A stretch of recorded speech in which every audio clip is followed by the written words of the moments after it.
Hello, viewer, and welcome to Spotlight here on Hope TV, where you look and live. And we always do our very best here to bring to you persons who are moving our community in the direction of light. And talking about light, our guest today, her name is Vivienne Taa. And Vivienne Taa wears many hats. She is in communication, she is an entrepreneur in fashion and design, but our focus of engagement today is that she's also aspiring, young as she is, she's aspiring to be a member of parliament for Langata Constituency. And her name, Taa, just right. Vivienne, welcome. Asante sana. Yeah. I'm very happy to be here. Now, you know, when you talk about your personal identity, Yeah. I mean, your name goes for you, Taa, right? It really does. You know, the Bible says, when Jesus was speaking to his disciples, and he says, you are the light of the world, a city on a hilltop, you know, that cannot be hidden. Yeah. And no one lights a lamp and puts it, you know, under a bushel, because that's not what light does. You put it on a stand so that it lights up for the whole house. So I think that's what I am. That's what I am. Okay. And sure enough, your aspiration, especially to run for parliament. Yeah, right? yeah. You know, it's always been seen like parliament is a place where you have to be really, what can we say, heavily experienced, you know, for you to engage in the race and also in the state of being a member of parliament. Yes. Now, I just want to ask you, what drove you here to aspire to become a member of parliament? I think my inspiration was progressive. It was not like a want-off occasion.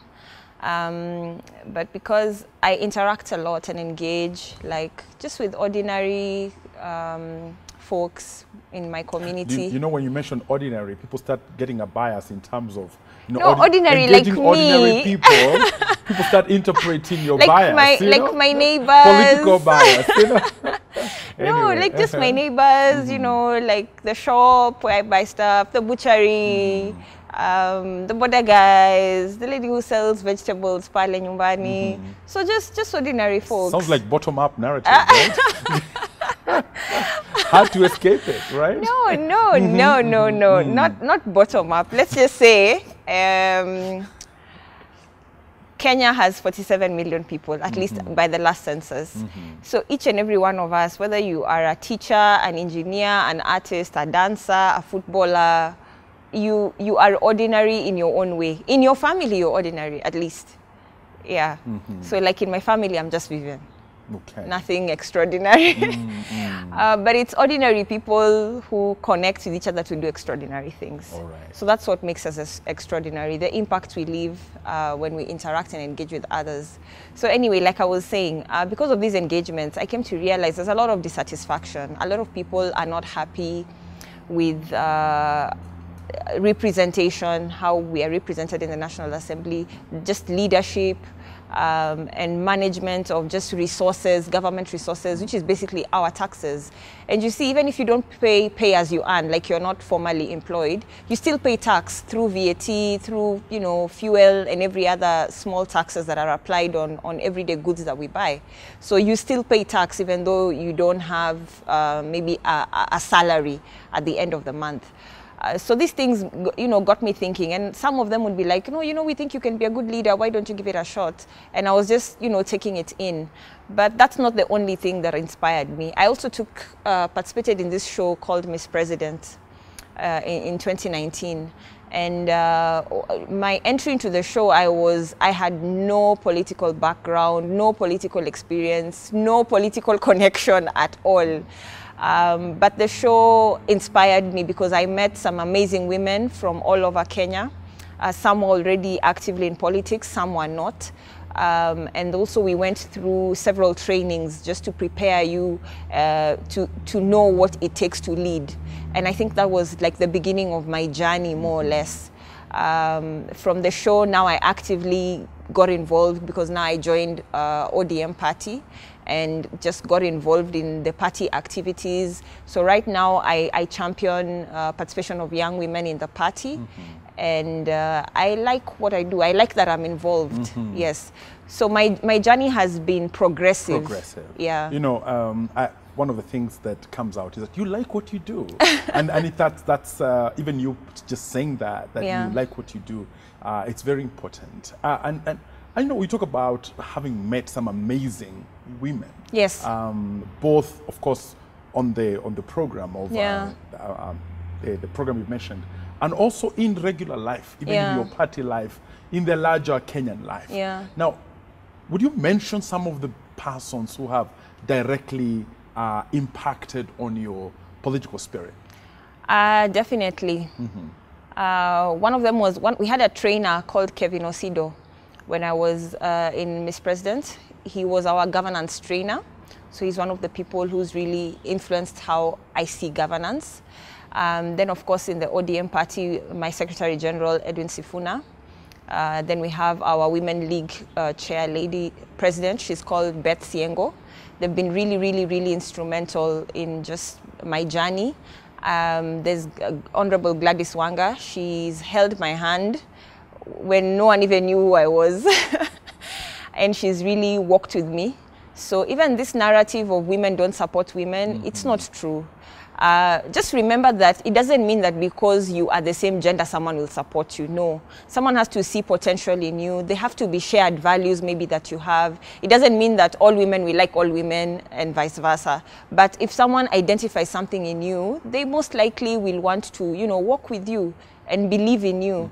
So these people have been really, really instrumental. We have one of our directors at ODM, she's called Rosemary Karaoke, a very amazing woman. She's also been very, very supportive in my journey.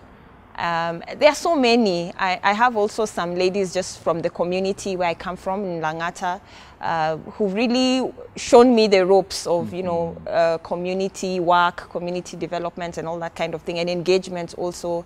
Some of these things I didn't know how to do them, but they worked with me. So they've been also people not just at party secretariat level, but even at community level. One of them is called Betty. That's okay. Clearly you are... One of them is called Betty. There's a lady called Eunice. And there are men also. It's not women only. No, you have mentioned some men. Yeah. Of course, politically speaking, Langata as a constituency has been very politically described in many ways. And of course, if you look at the people who have been there before you, you know, they have been pretty, what you can call, political heavies in many ways. And you're joining that. Now you're aspiring to join this history in the Langata constituency. Yes. Now, the key question that people would ask, what's new about you? In addition to joining, you know, the history, you know, when I mean, God giving you success. What would be new that you bring on board? But everything about me is new. Langata has never had a female representative. So me being female, that's already something new. You know, me being just not your typical politician or typical political candidate is in itself new.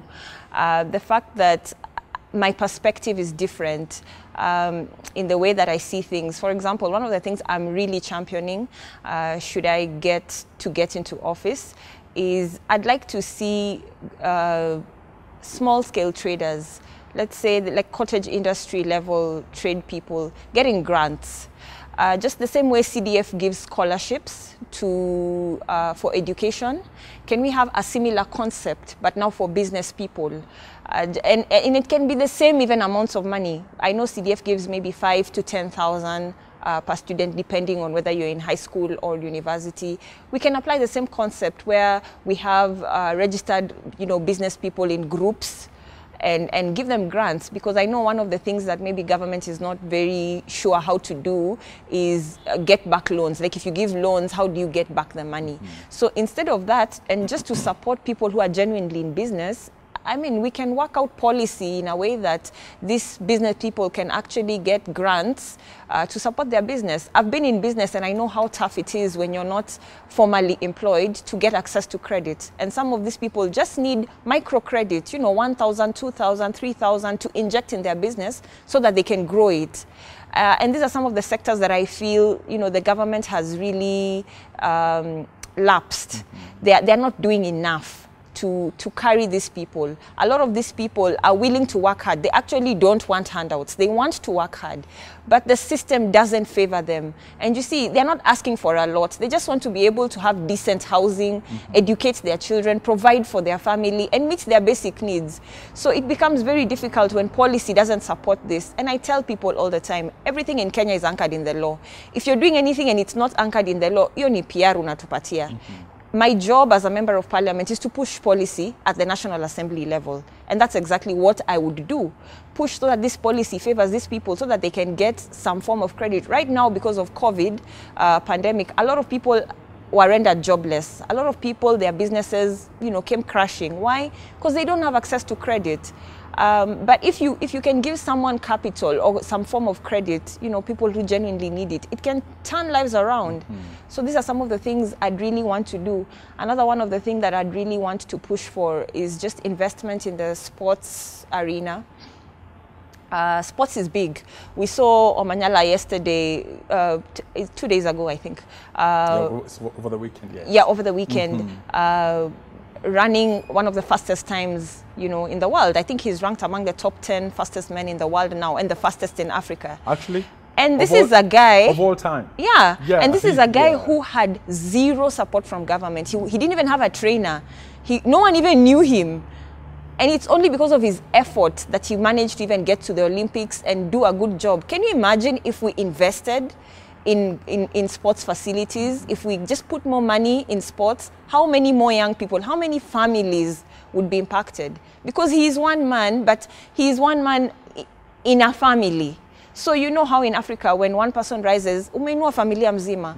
So this is something that I think we need to do more. Okay. When you're at that, you have mentioned that, like the gentleman you mentioned, having within a very short time become one of the greatest athletes in the 100 meters of all time, actually, without support of government. True. Now, from where you sit, and from your interactions, especially in at a political party platform, what would you say is the problem with Kenya? I'd say culture. I'd say culture. But maybe also it's the way maybe we are used to doing things. So there are a lot of people who are apathetic to voting and getting involved in political process. Oh, it's politics, I'm not involved. Why? Maybe because you're middle class and everything is going nice and dandy for you and you don't think that like it matters. But guess what? The budget is approved in parliament. How much money is allocated to education, to healthcare, to housing, to, you know, manufacturing? All those things are decided at policy level at the National Assembly. And not just that. The president you elect comes into office with a deputy president who is elected. He then goes on to appoint a cabinet. The cabinet then manage the various sectors of the economy.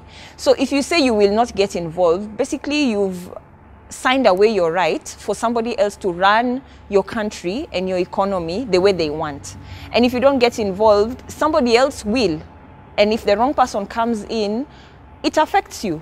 It affects, you know, where you live, how your children go to school, whether you're able to afford like just a nice, comfortable life or not, whether businesses are closing or not. All these things are policy.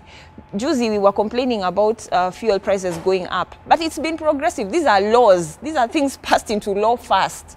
So if we want to change things, let us change it from the law. I know people complain that law is not implemented, but the thing is, can you implement something that doesn't exist? No, it has to exist first.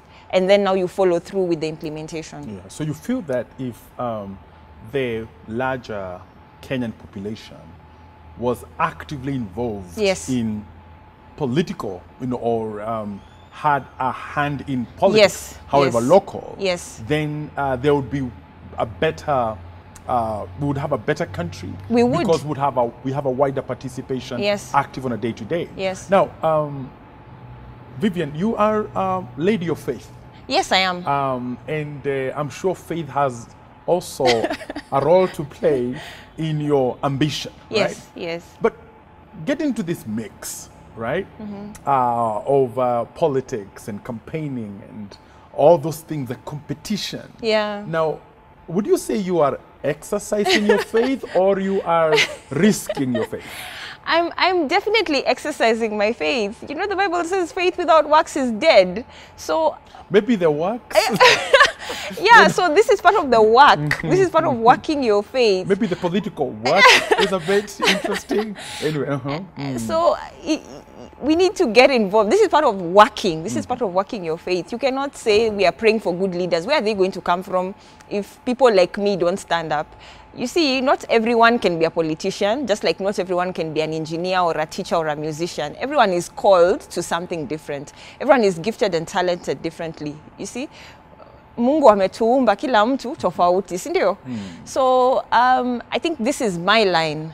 But I am definitely exercising my faith. The Bible also says I can do all things through Christ who strengthens me. So it didn't say I can do all things except politics.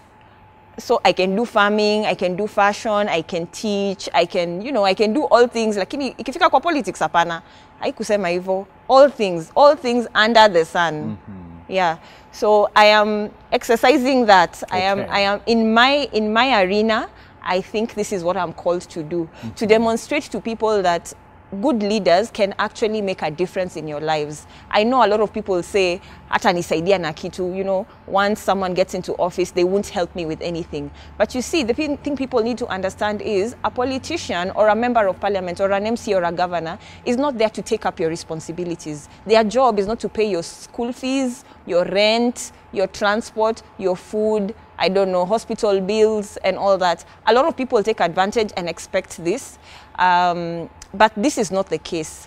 Their job is to change things from a policy perspective so that you can benefit from how the government is running. The government's job is to provide an enabling environment for you to thrive, whether you're employed or you're doing your own business. So let's separate work in terms of policy from philanthropy.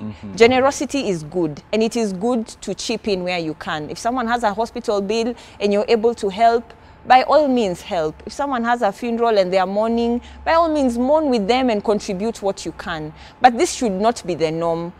Imagine in Langata constituency, we are 197,000, almost 200,000 residents. Can you imagine if you were to pay, because everybody loses someone, a loved one at one point or another. Can you imagine if you're to contribute to everybody's funeral or hospital bill or school fees? It's untenable. It's not sustainable. And because of this, what happens is politicians end up giving money, but they know when I get there, I will recoup. Nothing is for free. There's no free lunch. So we need to think about this. No, just I think let me stay with your faith a little bit. Yeah. And ask you, when you come from a platform of faith. Yes. And here is your political ambition. Yes.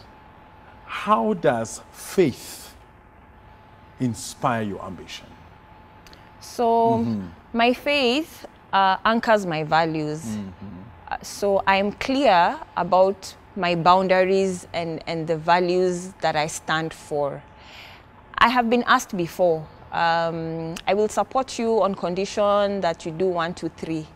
And I can tell you, if the condition is across my values or my boundaries, I respectfully tell you it's okay. You do not have to vote for me, because I am not the only candidate. There are very many candidates. If you feel I do not represent your hopes, your aspirations, and I am not the best person to do this job, it is fine. Because for me, it is not a matter of life and death. It's not do or die, like I have to win, and I will do anything to win. No. I am here for a reason. I am here to change the political arena, not just in Kenya, but in Nairobi. We don't have enough women representing the population. As much as the population is almost 50-50, you know, male and female, in the political arena, Nairobi right now, it's only 6.5 to 93.5, I think, men and women. And there are only, out of 107 elective positions, there are only 7 elected women in the entire Nairobi County. It's a mismatch. But you see, to get more women elected, it means more women need to run. More women need to run. And if maybe 50 run, we probably will get only 5 elected. But so me, what really drives me and keeps me anchored is just my belief, my values. I have values, and I know which lines not to cross. Okay. And if you tell me, if you don't cross this line, you lose, I know this is not how people campaign, but for me, it is okay. We have 132,000 registered voters in Langata. So even if you tell me you will deny me, I don't know, 10,000 or 20,000 because your sphere of influence is big, I still have 120,000 I can reach out to who you do not influence. I think the values conversation has been important in this country for a while. But it's a very bold conversation because many people don't want to get involved, especially politicians don't want to get involved in the values conversation. They don't want to face the reality that we have a values crisis in this country. If you look at issues like corruption, it's out of greed, which is a vice. If you look at the issue that you mentioned quite a bit about the dignity of the people, it's because the leaders lack compassion, right? True. Now, I want you to also tell us, in terms of your specific values as a leader, just describe for us what you stand for in those values. I think for me, integrity is key. We are not perfect human beings, agreed, but there are certain things that need to move us. So if you're not a person of integrity, I mean, what's the difference between you and the person who is, stealing maybe a chicken or whatever amount of money? So integrity is a key value for me. Reliability is a key value for me. You need to be reliable. If you say you will do this, do it. And if you can't, for whatever reason, just say you can't. If you make a mistake or go wrong for whatever reason, you won't die, to say that you're sorry or to apologize. You are a human being after all. So these are some of the key values that I think I hold on to very strongly. I'd say reliability and integrity. Yeah. And when you talk about values, right? And let's talk the electorate. Yes. The people who are going to be voting for you. Yes. And they're going to consider different factors when they are considering you, for instance. Yes. In terms of political education, right? What do you think is the weight or the rank of values when it comes to casting the vote? I don't think values rank highly in the political process, sadly. Okay, it should, but the truth is it doesn't. And from what I have seen and experienced, the political process is very emotive. So people end up voting maybe because there's a certain euphoria, or they really don't think about like the values or the capability of the person. It's more, where's the wave moving?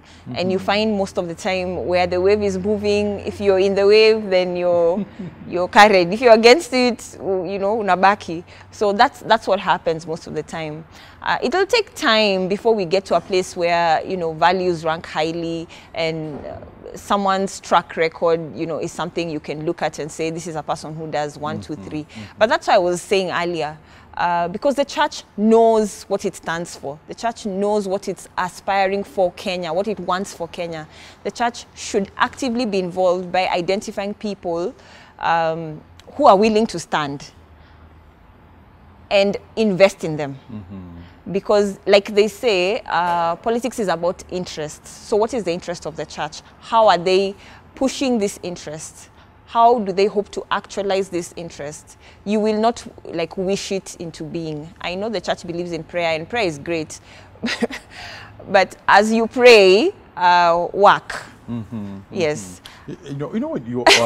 You've given a very candid response. Yes. And as one who is actively involved in the political sphere, then your opinion will be taken seriously. Yes. That values hardly count. Yes. When it comes to casting the vote. Hardly. Now, we've heard people politicians right now who are talking about changing the narrative, Yes. changing the conversation. Yes. I just want to ask you, you know, we are hearing a lot about bottom up, right?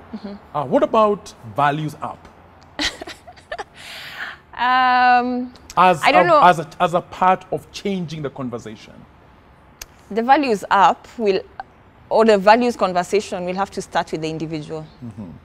With me, with you, with my neighbor, with everyone. You will have to have that meeting with yourself and ask yourself, who am I voting for? Why am I voting for them? What can they do? Am I voting for them because they contributed 10,000 to, I don't know, my hospital bill? Am I voting for them because this person has shown promise? They are able to do 1, 2, 3. So you have to really question. But I must admit, maybe it's also because there's not much civic education in terms of the roles of, you know, the leaders we elect. And a lot of people from past experience, they feel that after I vote for you, you disappear. We'll never see you again. So this is my time to eat. I have to milk you dry because once you get there, I'll never see you again. And you see, that's not how it's supposed to be. If I'm really representing you, surely how will I represent you if I don't engage with you? Because then it will mean I am representing my own interest, not yours. But if I am constantly in engagement with you, then I know where the shoe hurts. You know, I know the things that affect you. I know the things that are affecting your family and your business, and I can properly represent them. But it takes engagement to be able to do that. And engagement means leaving your comfort zone and getting in touch with people, you see, which is not easy for politicians because of just the expectation of the people. I can tell you, the minute you say you're running or you're vying for a position, people think you have this river flowing with gold and money, where the minute they see you, they tell you, "Sasa lipa bill." There's once I was somewhere, Tani, and then this guy says, "Mheshimiwa, because you've reached, pay my bill, ya chai." And I can tell you, it's not a lot of money to pay, but I told him, "Hiyo ni tabia mbaya." When you are asking and ordering for this tea, I was not here. So this is your responsibility. You need to take responsibility for your actions. We are trying to raise responsible families, responsible citizens. So you cannot now say that because I have shown up suddenly, now the bill is mine. Why? Because I am running for a political seat. That is not a measure of leadership. I can pay for the bill, yes, but does that mean now, that does not make me a leader? Those are the things, those are the honest conversations we need to have. People get uncomfortable, but for me, I'm like, this is what's happening. And don't get me wrong, it's not that I don't want to win. It's just that I would like to win. But for me, it's not a matter of life and death. You know, it's not that I will do whatever it takes to win. No, I will do my very best. I will do my very best. But if I don't win, for whatever reason, I am okay with it. Life must go on. All right. Yeah. Of course, we hope you all the best. Yes. You know? And we will come back. And you are very young. And we want to hear whether you're finding your youth an advantage or disadvantage. Viewer, we are talking to Vivienne Taa, who is aspiring to be a member of parliament for Langata Constituency. And you want to be right here on Spotlight as we come back after this very short break.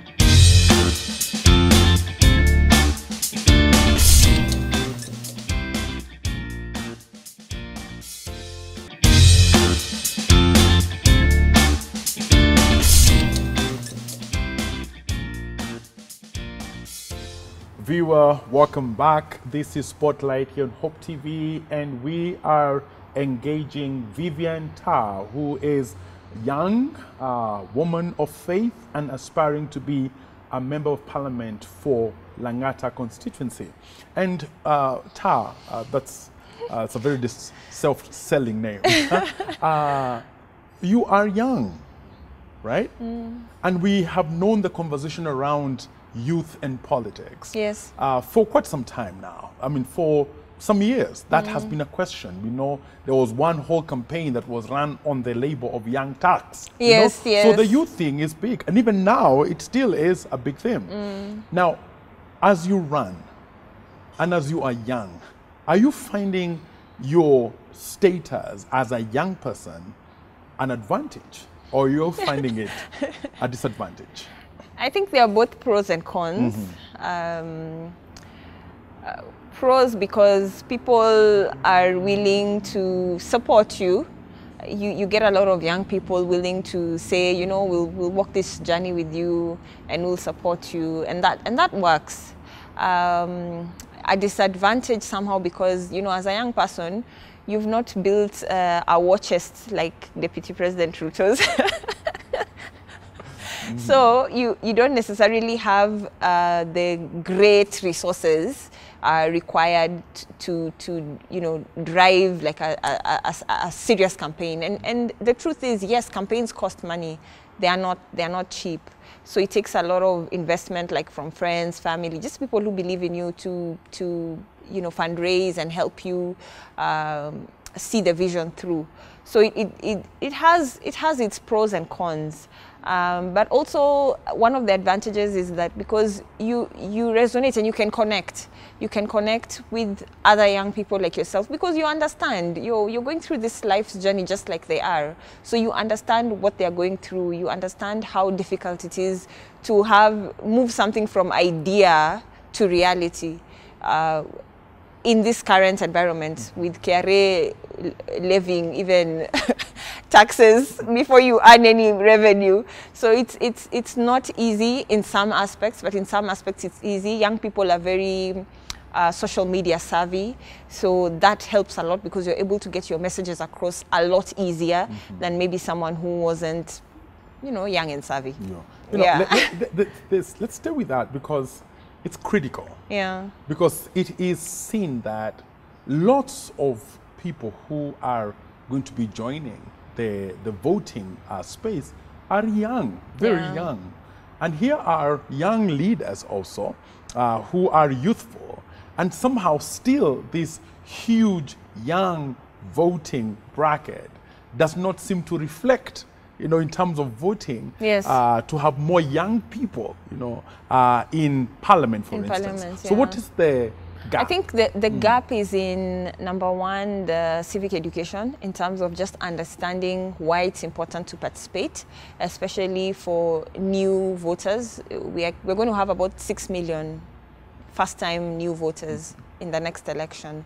So just in terms of them understanding why should I participate, why is it important, and how maybe that message is passed to them. Because if they don't see the need, they will not get involved, you see. But apart from that, it's also because of the economic part of it. A lot of people who have made it into parliament or into elective positions have made it because maybe they have resources or they are able to mobilize people and resources to get them there. It's not very easy for young people because, number one, you still don't have experience in maybe the political field, and apart from that, you still you can't match dollar for dollar a politician who's been like in office for 10 years, for example. So if you're running against, say, a strong incumbent, it's not very easy because they are very well set financially, and they're able to, you know, even raise, even in terms of networks. If by the time you're an MP, it means you know 290 other people who match you, you know, in terms of salary. And if you need something, it's very easy to raise even 500,000. For a young person who's probably just finished school, maybe you're running your business, it's not easy because you see your peers, you're more or less in the same level. So it's very difficult to match what maybe the incumbents or the older people are able to do. But Vivienne, your peers are the majority voters, right? Yes. And why wouldn't they connect directly with a younger person? Why would they do that? These are, yes, they are, you know, they are, there's so many issues around them, but why would they connect with an older person, you know? It goes back to... And not you, for instance. It goes back to what you said about values and the current state of the economy. Because there's such financial need in most households and for most people. A lot of young people tend to go with anybody who's giving money. So if someone is giving money or dishing money, they'd rather be there and earn the 500 or the 1,000 or whatever amount is being given there than maybe stay with you. So sometimes they say, tutakula kwa huyu lakini tupige kura kwa huyu, you know, like we'll take the money from this side and vote this side. But it's never, there's never like that guarantee that the vote, you will still get the vote. It's a challenge, but it doesn't mean it's impossible. It's just, it goes back to our values as a people. What do we hold dear and what are the things we stand for? Which is important because in the absence of a financial muscle, yes, maybe you have enough money to run your campaign, yes, but not money to give out, yes, you know, yes, to handouts and all that. Yeah, yeah. Then in the absence of that financial component, which I would think if you have enough money to run your campaign, you have the money it takes. Yes, right? yes. But there's this whole lot of people now who have money to give. Yes, you know, yes. 100 bob, 50 bob, 200 bob, little monies. Yes. Right? Now, what would then be your stand or what would be your narrative now that you do not have the money to give out? You know, what would be your narrative? I mean, you sell your values, you sell your agenda, why they should support you. Because remember, it's about interests. It's about interests. So why should Edward support me, for example? So I may not be able to give you a handout or give you money, but maybe your interest, I'm just saying for example, maybe your interest is in seeing more leaders of faith, for example.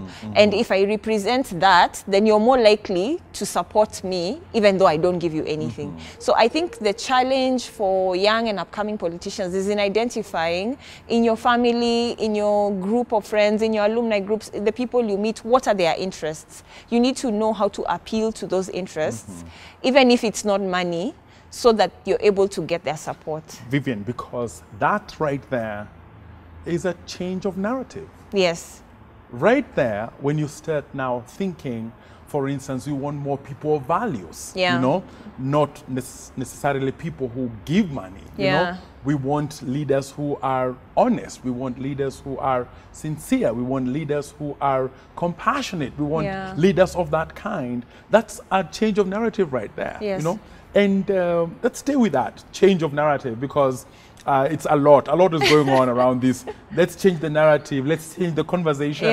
Now, young people are known for newness, novelty. Yes, right? yes. And now here being on Spotlight, you know, one of the things that automatically, you know, people would expect is newness. Now, in terms of political ideology, what would you say would be new that your fellow young people who are in politics would actually be bringing to the nation? Championing the interests of young people, young people in business, young people in sports, young people in entertainment. Because when you look at a sector like entertainment, a lot of them are young people, dancers, musicians, people just in that sector. A lot of them are young people, and they're going by their talent. And the beauty about this sector is you may not need a lot of, I don't know how to say, capital to get going. So it's highly based on your talent, your ability to do something and build on it. So I think as a young person, one of the things, of course, we would be championing, if we get in there, many of us, would be creating an enabling environment for these groups of people that have been forgotten. A lot has been said about women. A lot has been said about people living with differently abled people.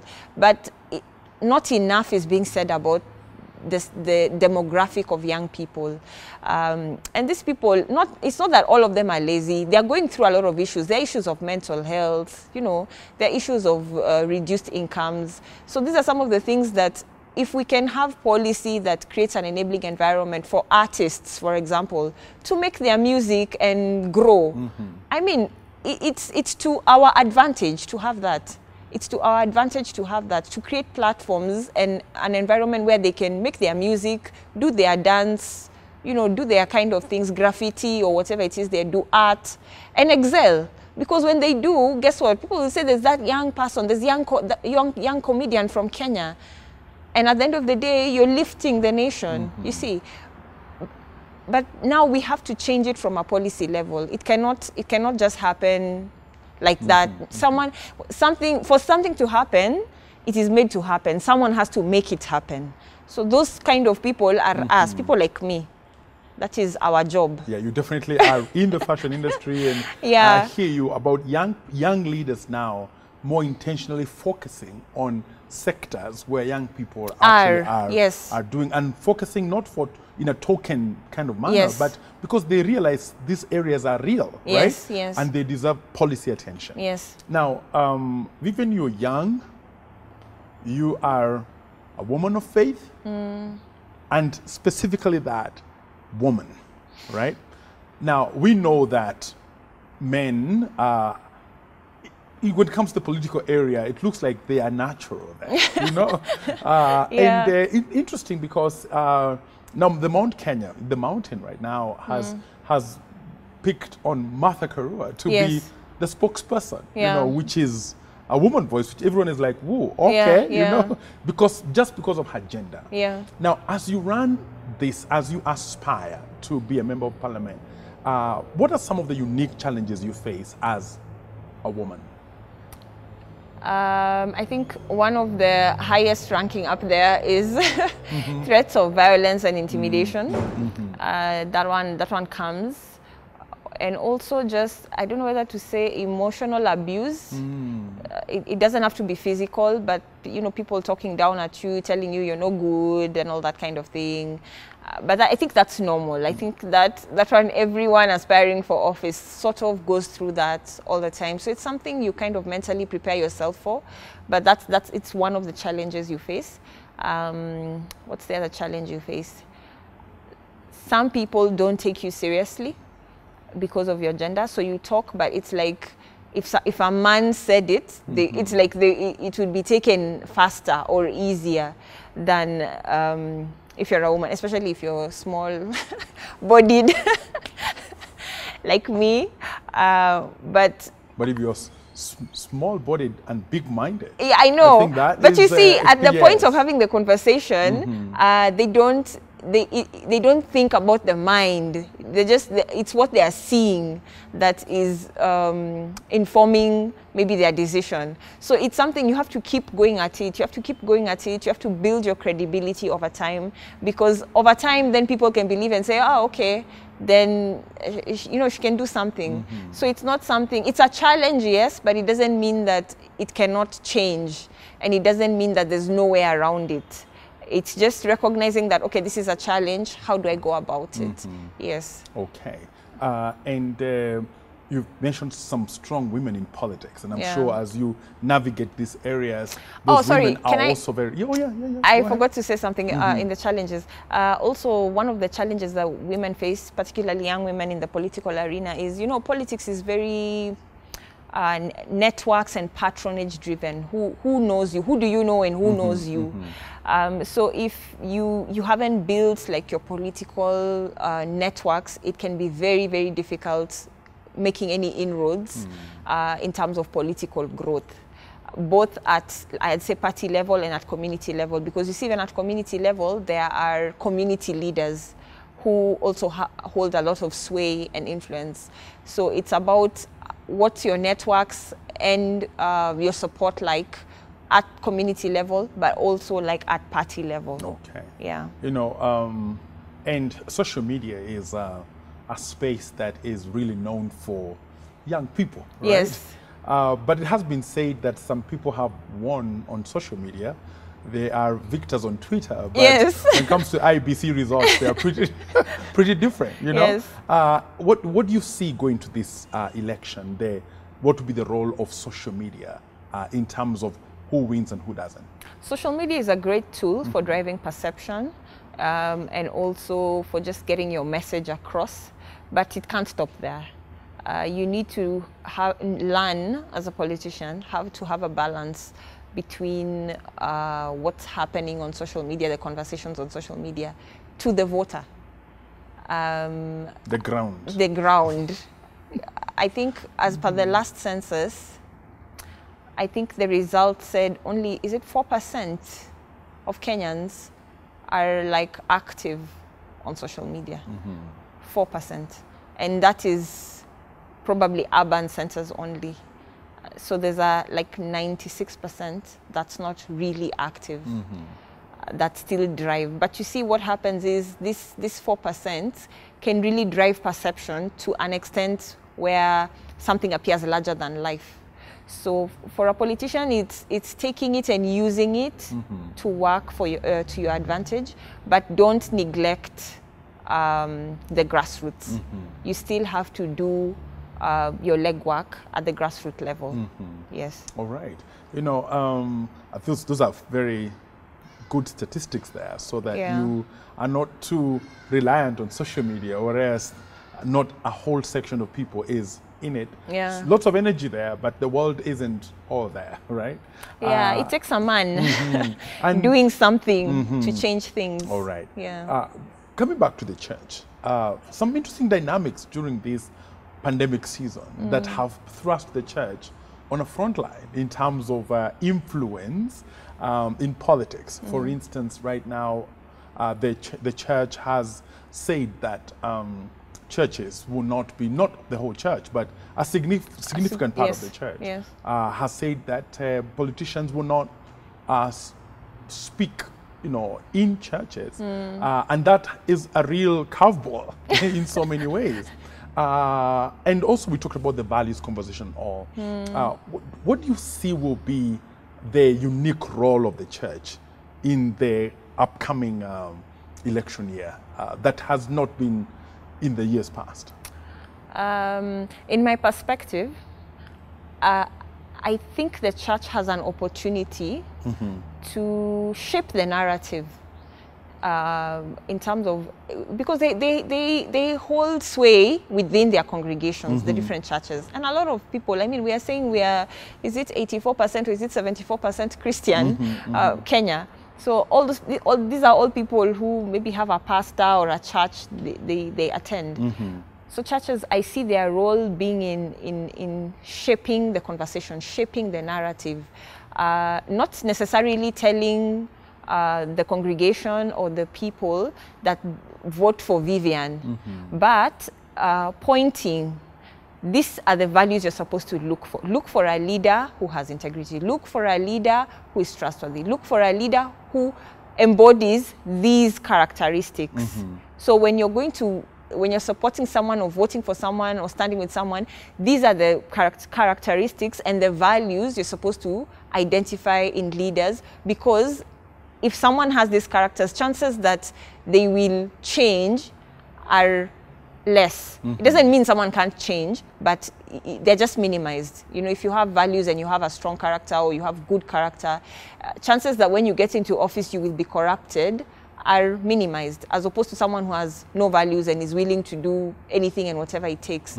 So that is an opportunity for the church to really talk about who a good leader looks like, paint that picture, whether it's visually, using words or whatever means, but paint that picture so that it's very clear to the congregation that this is what a good leader looks like, and this is why it is important to have such a leader. In addition to that, out of all the people who are running, the church needs to identify their people. Watu wao ni kina nani? I see Muslims do that. Why would the church not do that? Who are you waiting to further your agenda? So look for a man, just the way God said. He's looking for a man to stand in the gap. If God is looking for a man to stand in the gap, why can't the church do the same thing? Look for men and women who embody the values of the church, invest in them. Invest in their journeys, invest in them, so that when they are in office, they will stand for what the church holds dear. Yes. Okay, I think that's very well put. That the church has a clear opportunity, has also heavy responsibility to mobilize itself and articulate the kind of leadership that Kenya needs going forward. And there's always been that conversation around the Christian nation, you know? And not everyone seems to support that narrative that we need to be a Christian nation with Christian leaders with kingdom values, you know, the whole thing, you know. Yeah. Of course, we are secular in our formation. Yes. So how does then the Christian leaders, you know, thrive in what we can call a secular formation? You see, there's the Great Commission, where Christ sent out the disciples and he told them to, you know, go out and preach the good news. And I know that is the main, I don't know whether to say the role of the church, is to preach the good news so that people are aware what, you know, eternal life is and all that, the message of the cross, basically. But we exist within certain governments, specific governments, depending on your country. You exist within the rule of law, the rule of government. Can you remember what happened just during COVID when the pandemic started and churches were closed? So, you know, if you sit and say, I will not get involved, or we will not get involved in this narrative, at some point it will affect you. It will affect the organization of the church. It will affect the meeting of the church. So if you really want people who hold your interests, you need to get involved in the conversation. And there's a question you asked, which I'm forgetting. How the church... How the Christian leader, you know, Yeah. will succeed or operate in a secular environment. Or how the Christian leader will operate in a secular environment. Yes, yes. The one thing we have, everybody has, and I think maybe we just don't use it enough, is ability to influence. Your ability to influence is your ability to lead. Just because you operate or you work, for example, in a secular company or organization, it does not mean that as a believer you cannot thrive. And that's where influence comes in. You use your influence, which is subtle, to change things, to change how things are done. So we need to think differently. It will take us using our kind of sikifua, it will take us using our influence, our wisdom to change things. If you're in parliament and you want a certain bill passed, it means you need to lobby. You need to lobby like the other members, because at that point you're probably only 3 or 4 who are maybe believers. The rest are not. But now it depends on how will you present this case so that they support you. So Apple, you have to use wisdom. You have to use, you know, you have to lobby. You have to use soft skills to kind of push this agenda. And that is what will make the difference. Okay. Yes. All right. It's just right for you, Vivienne, to speak to the potential voters. Yes. And give them a message from your heart in terms of your vision and in terms of what you would want to say. And your camera is right there to speak. Yes. Wow. Thank you for the opportunity. So I'd like to, first of all, before I even ask for the vote, I've noticed that there's a lot of heightened political tension, something that is sort of reminiscent of what it was like in the run-up to the 2007 election, where we witnessed a lot of post-election violence. I'd like to appeal to Kenyans, especially the youth. Being in different political camps does not mean we are enemies. We can support different political ideologies, different political personalities, but we do not have to fight. It does not have to result in violence. As young leaders, we need to uphold peace. We need to foster peace, because that's what the people expect. They expect us to push for development, not violence. So just remember that as you go along, let's have tolerance. Tolerance of divergent views, number one. Tolerance that your neighbor can be supporting a different politician and it is okay. It does not mean you're enemies. So when I come to Langata, I'd like to ask all the voters, all the residents in Langata to come out and support me. Connect with me through my social media pages. If you want to be part of my team, or if you just want to follow my campaign and see what I'm doing, you can connect with me on social media. I am a different candidate. I've been told siasa si kanisa. And it's true, siasa si kanisa. I do not expect it to be, but they have to, we, as human beings, we have to have certain values that we hold on to. So I have values that I hold on to, and I will hold on to them regardless of what happens. I ask for your support. Some of the things I will be championing will be grants for business people, small-scale business people. I will be championing for just policies to support sports and the creative arts. I will be championing for access to clean water. In my constituency, we have a lot of water issues. In pockets and parts of the constituency, we also have issues of, drainage and stuff like that. So these are things that have happened perennially. Whenever it rains and floods, there are certain areas you cannot access. These are some of the things I will champion so that we have a sustainable conclusion to it. And lastly, I want to talk about just healthcare. We currently have only, I think, 6 health facilities in Langata, and they are all small, like clinic, dispensary level. We don't have really a hospital. We need to think about the person, like a boda person or a mamamboga who can't afford to go to a private hospital. We have many private hospitals within the constituency, but none like level 4 sub-county level hospital within the constituency.